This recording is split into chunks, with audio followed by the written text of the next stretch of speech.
कथा श्रवण करने वालों को भगवान के भक्त प्यारे लगने लग जाते हैं। जब तक कथा नहीं सुनता तब तक संत अच्छे नहीं लगते, कथा सुनने के बाद संत अच्छे लगने लग जाते हैं। बैठ जाओ बाबा। जब सुनने लग जाता है कथा तो उसको संत अच्छे लगने लग जाते, अच्छे ही नहीं लगने लग जाते, उसका भ्रम बुद्धि से निकल जाता है। जब तक कथा नहीं सुनता तब तक कहते अरे कोई महात्मा आत्मा नहीं, कुछ नहीं, कोई संत नहीं, कोई प्रेमी नहीं, कोई भक्त नहीं। और कथा सुनने लग जाओ तो उसको कोई दुष्ट ही नहीं दिखता, सब संत नजर आने लग जाते, इतनी सुंदर दृष्टि हो जाती है। हमारे महाराज जी कहते थे कि किसी एक संत से ईमानदारी से जुड़ जाओ तो तुमको लगेगा कि अरे बहुत संत हैं, और किसी एक दुष्ट से ईमानदारी से जुड़ो तुमको लगेगा कि कोई संत ही नहीं, सब दुष्ट ही दुष्ट हैं। ऐसा है।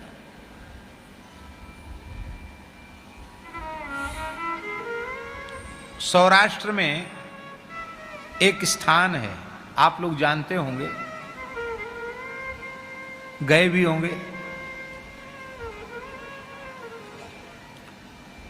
कष्टभंजन देव, सारंगपुर हनुमान जी,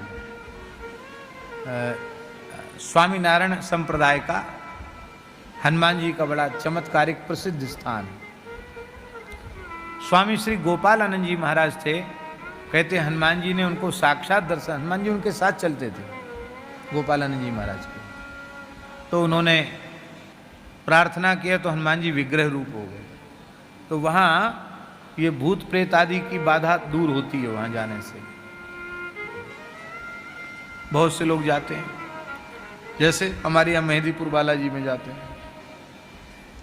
यहाँ तो कहते प्रेतराज इलाज करते हैं, और वहाँ प्रेतराज नहीं है बीच में, वहाँ सीधे हनुमान जी ही चिकित्सा करते हैं। हनुमान जी का नाम है श्री कष्टभंजन देव, ये हनुमान जी का नाम है। तो पहली बार हम भी गए वहाँ दर्शन करने,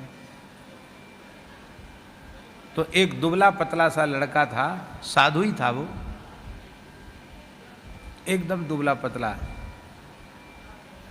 कितना कहें, कोई इतना दुबला पतला हमको यहाँ दिख ही नहीं रहा, इतना दुबला पतला बैठा हुआ, इतना दुबला पतला था वो लड़का, एकदम ऐसे हड्डी हड्डी, सफेद कपड़े पहना था, साधु था। उसको लोग लाए, पहले तो एकदम ठीक चल के आया वो लड़का, जैसे हनुमान जी के सामने बिठाया और वो पुजारी आया, उसने ऐसी एक अगरबत्ती घुमाई, ओ इतनी उसमें ताकत आ गई कि 10-20 लोग उसको पकड़ रहे थे, पकड़ नहीं पाए, सबको फेंक दिया उसने उठा के। और हम हनुमान चालीसा पढ़ रहे थे, हम तो भूल गए हनुमान चालीसा, उस दृश्य को देख करके भूल गए। और वो कुछ बोल रहा था पुजारी वहीं की भाषा में, गुजराती भाषा में, और वो भी कुछ वहीं की भाषा में उत्तर दे रहा था। हमारी समझ में नहीं आया क्या बोल रहा था, पर उस तमाशा को हमने जरूर देखा। पाठ तो भूल गए थे, तो उसको देखा कि ये देख लें तमाशा, ये खत्म हो जाए तब करेंगे पाठ दोबारा से। तो जब वो ठीक हो गया, थोड़ी देर में उसको होश आया, वो प्रकृतिस्थ हो गया, तो बिल्कुल ठीक हो गया। उसको लोग उठा के ले गए, शरीर एकदम इठ गया था, टूट गया था। तो हमने पूछा वहाँ, तो उन्होंने बताया, जो भगवान के अर्चक थे उन्होंने बताया कि बाबा जी इस पर 71 भूत थे। कितने? इस एक व्यक्ति के ऊपर 71 भूत थे। अब कितने बचे हैं? बोले सब धीरे धीरे धीरे धीरे हनुमान जी ने निकाल दिए। अब 5-7 बचे हैं, 1-2 बार और आएगा, ठीक हो जाएगा। आश्चर्य की बात, एक आदमी पर 71 भूत। तो वहां से जब लौट के आए तो इसी मलुक पीठ की बात है, महाराज जी इधर कक्ष में थे, ऊपर वाले कक्ष में, जिसमें इस समय भरतदास जी। तो महाराज जी को दंडवत किया। महाराज जी का स्वभाव था कि कहीं से आते तो पूरी बात पूछते थे, कहो पंडित जी कहाँ कहाँ घुमाए, क्या हुआ, सब सुनाओ। तो हमने सब बात सुनाई, कहाँ कहाँ गए, क्या क्या देखा, उसमें ये बात भी सुनाई 71 भूत वाली। तो बोले इससे आपने क्या प्रेरणा ली?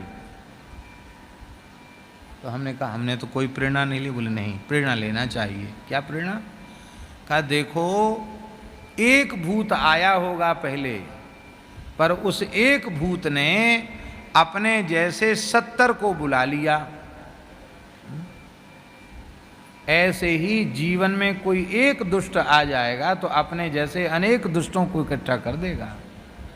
एक बुराई जीवन में आ जाएगी तो अपने जैसी तमाम बुराइयों को भीतर प्रवेश करा देगी।